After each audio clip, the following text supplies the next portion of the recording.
السلام علیکم ورحمۃ اللہ تعالی وبرکاتہ۔ الحمدللہ الذی ابدع الافلاق والارضین والصلاة والسلام علی من کان نبیا وآدم بین الماء والطین وعلی آلہ واصحابہ اجمعین، اما بعد فاعوذ باللہ من الشیطان الرجیم، بسم اللہ الرحمن الرحیم۔ کل نفس ذائقۃ الموت، صدق اللہ مولانا العظیم، وبلغنا رسولہ النبی الامین المتین المعین المبین الکریم، ونحن علی ذلک لمن الشاہدین الشاکرین، والحمد للہ رب العالمین۔ بعد توحید کے متوالوں، شمع رسالت کے پروانوں، غوث اعظم کے دیوانوں، اولیاء کرام کے جانثاروں، بھیک دینے والے آقا و داتا سید اولاد و خیار، شہنشاہ عز وقار کائنات کا ولین و فصل بہار، رہبر اعظم، قائد اعظم، نگیر اعظم، سیاحی لامقام، مالک انس و جاں، جناب احمد مجتبیٰ محمد مصطفیٰ صلی اللہ تعالی علیہ وسلم کی بارگاہ میں کسفنا میں درود و سلام کا نذرانہ پیش کریں۔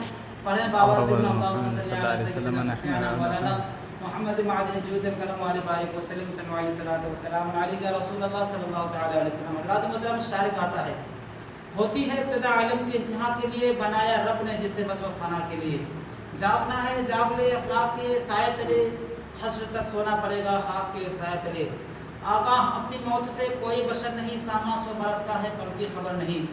حضرات محترم، ابھی میں نے جس آیت کریمہ کی تلاوت کرنے کا شرف حاصل کیا، اللہ تبارک و تعالیٰ قرآن مقدس میں ارشاد فرماتا ہے، کل نفس ذائقۃ الموت، بے شک ہر نفس کو موت کا مزہ چکھنا ہے۔ حضرات، موت کوئی آسان لفظ نہیں ہے، موت ایک بھیانک لفظ ہے، موت دل کو دہلانے والا لفظ ہے۔ موت کا لفظ سنتے ہی اچھوں کے جسم کب کبھی طاری ہو جاتی ہے۔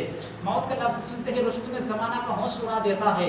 موت یہ نہیں دیکھتی ہے کہ کس کا بچہ یتیم ہو رہا ہے، موت یہ نہیں دیکھتی ہے کہ کس کی بیوی بیوہ ہو رہی ہے، موت یہ نہیں دیکھتی ہے کہ کس کا گھر برباد ہو رہا ہے۔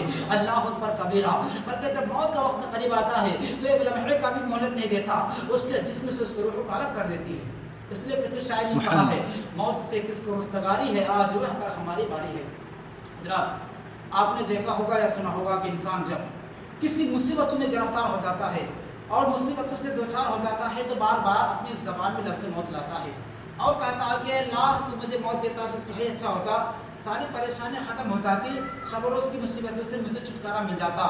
میرا خیال ہے کہ اس میں ہماری ماں بہنیں آگے ہیں، کیونکہ جب انہیں غصہ آتی ہے، ڈر خوف سب بھول جاتی ہے، منہ میں جو آتی ہے بولنا شروع کر دیتی ہے۔ اسی طریقے سے بڑھیا تھی جو روزانہ جنگل جایا کرتی تھی اور سر پر لکڑیوں کو گٹھر لاد کے واپس گھر آیا کرتی تھی، اس کا ہر روز کا یہی معمول تھا۔ ایک دن اچانک سر سے لکڑیوں کے گٹھر گر گئی، کوئی اٹھانے والا نہ تھا، بڑھیا اٹھانے کی کوشش کرتے اٹھا نہیں پاتی، بڑھیا غصے میں آ کر کہنے لگی، اے میری موت تو کہاں ہے، اگر تو آ جاتی تو کیا ہی اچھا ہوتا، ساری پریشانیاں ختم ہو جاتی، سب روز کی مصیبتوں سے مجھے چھٹکارا مل جاتا۔ اللہ اکبر کبیرہ، بڑھیا بڑبڑا کر ایک درخت کے نیچے آرام کے نیچے بیٹھ گئی۔ ایک شخص انسانی شکل میں نمودار ہوا اور بڑھیا کے قریب پہنچا، بڑھیا کہنے لگے، تم کون اور کہاں سے آ رہے ہو؟ تو اس شخص نے جواب دیا، اے بڑھیا، تم مجھے پہچانتی نہیں ہو، میں ہی ملک الموت ہوں، میرا ہی نام اسرائیل ہے۔ اللہ اکبر کبیرہ، بڑھیا ملک الموت کا نام سنتے ہی لرزہ بر اندام ہو گئی اور پیشانی سے پسینہ ٹپکنے لگا۔ بڑھیا نے تیور بدل کر کہا، ہاں میں آپ کو بلائی تھی ضرور، اس وجہ سے کہ یہ لکڑی اکٹھا اٹھا کر میرے سر پر رکھ دے۔ حضرات دیکھا موت کو یاد کرنے والے بڑھیا کا حال، موت کے تصور سے پہلوانوں کو پتہ پانی ہو جاتا ہے۔ موت برحق ہے، موت آنی ہے، تب اسے پسند کرے یا نہ کرے۔ اس لیے کسی شاعر نے کہا ہے، موت سے کس کو رستگاری ہے، آج وہ کل ہماری باری ہے۔ میرے سن اسلام بھائیوں، اس دنیا میں ہر وجود کے لیے آدم، ہر زندگی کو نصف یقینی ہے، یعنی جسے حیات ملی اسے مرنا ضروری ہے، اسے موت کا مزہ چکھنا لازمی ہے۔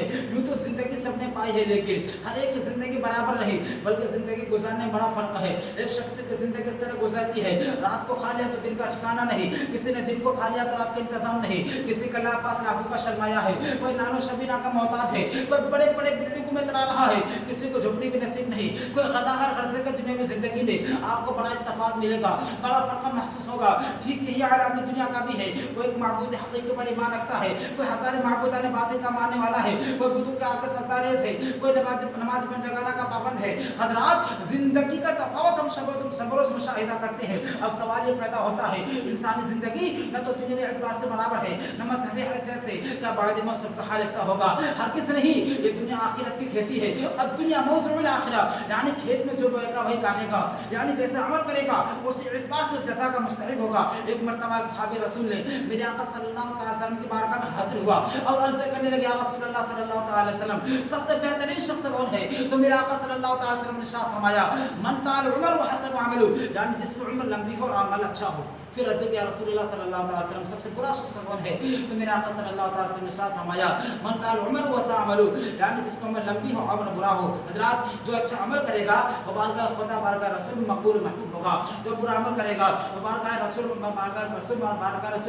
مقبول محبوب، جو برا عمل کرے گا بارگاہ رسول میں، جو اچھا عمل کرے گا بارگاہ خدا بارگاہ رسول میں مقبول محبوب ہوگا، جو برا عمل کرے گا بارگاہ خدا بارگاہ رسول میں مردود مطرود ہوگا۔ اس لیے کہ شاعر نے کہا ہے، گناہوں میں کیوں ملوث ہو چکے لوگوں، لحد میں سرور کون مکان کا سامنا ہوگا۔